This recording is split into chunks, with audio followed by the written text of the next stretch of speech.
promised, I'm just going to give you some ideas about practicing the Minuet by James Hook. It's a two-voice piece. You have a basic soprano and a bass. Now the bass is written a bit high for a bass. You could say it's perhaps in a tenor range. It doesn't go very low, but it is a bass part. So the first thing to do is probably to start with the right hand and subdivide your quarters using ands. And the reason we do that is so when you get to the measure with the eighth notes, which is 1, 2, 3, measure 4, you will have a good idea of how they fit into the fundamental beat, and they don't race ahead. Most students tend to race ahead when they go from a quarter note to an eighth note or escalating values. So here's what I would do. You want to use the wrist motion basically for these quarter notes in the beginning. As we talked about the wrist motion coming up and coming a little bit below and then following through, feeling a kind of dead weight. So that's what I would like you to do in a very slow tempo. And when we get to the eighth notes, you're going to notice a different motion. And we are going to do this legato, so give yourself one measure of 3 inside of yourself. You want to internalize the fundamental beat that you're going to use, and play it a little slower than moderato because it is a practice tempo that we're working on now. So you're going to do 1 and 2 and 3 and 1, and also play it a little deeper into the keys than MP. And 2 and 3 and 1 and 2 and 3. Now here's where you have rolling motion. So the way I rolled those eighth notes, you could say that's a slope up with the wrist, and for the long note, come from below and start the motion forward again.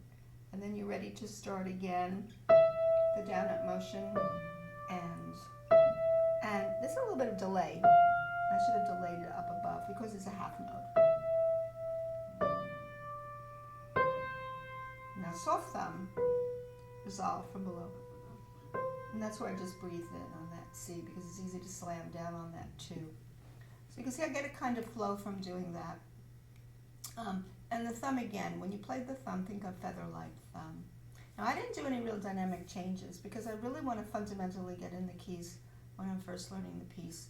And then the nuances can come on a further playing when you get the notes down, but you're still playing with the singing tone. Now in the middle section, and this is in binary form, you have an A section and then a B section, and you have a bit of a return to the beginning. It really is a binary form. This middle section, you have something new.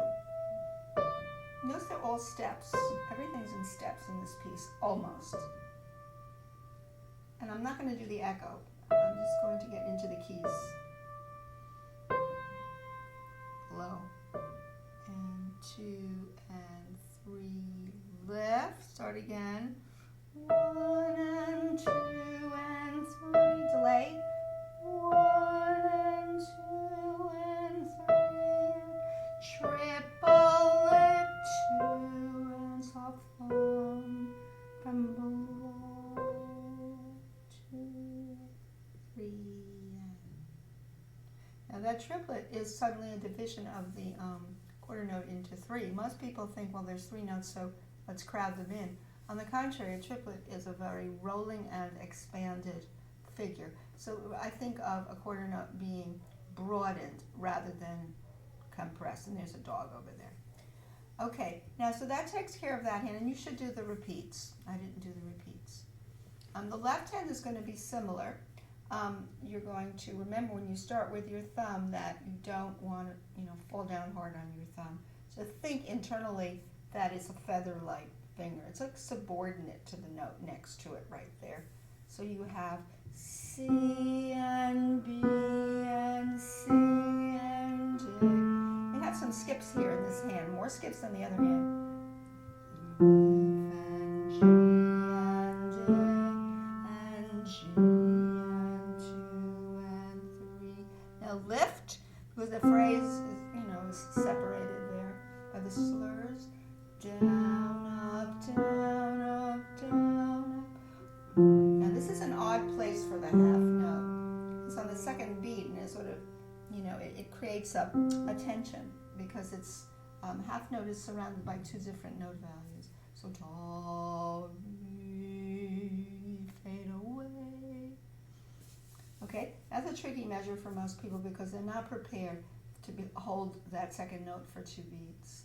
Comes kind of as like an off accent. It's not really an accent, but it creates its own attention because it isn't expected. And that's because you've heard a parade of quarter notes, and so the unexpected is quarter, half note figure is unexpected. When something's unexpected, you have to draw some attention to it. And the second half, then 2 and 3 and 1. Here's where I roll. You notice I didn't go with vertical strokes on the eighth notes because it has a rolling sense of it. Try to be a singer. Second time, I'm not doing the echo right now. I just want to get a sense of connection into the key. Roll, do that better. There's it. 1 and 2. Here's your ands in between.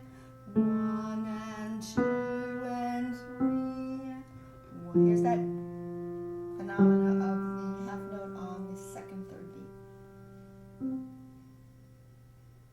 Right, so you can do dynamics once you kind of get the flow of your wrists and your arms, and you can start fine-tuning your practicing.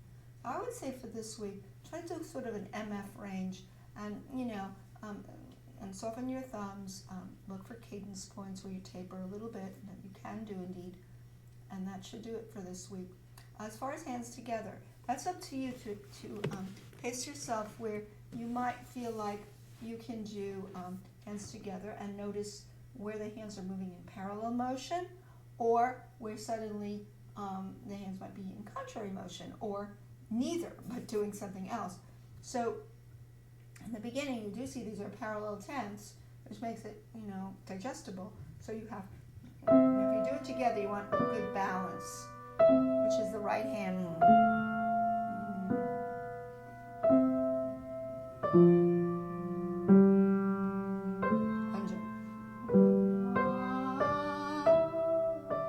And I'm not doing it medium loud, but you really should get deeper in the keys. But whatever you do, you want to shape the music nicely. So pace yourself as to whether you feel ready to do hands together or part of hands together for part of the piece and so forth. So this should be a little bit of a springboard for you.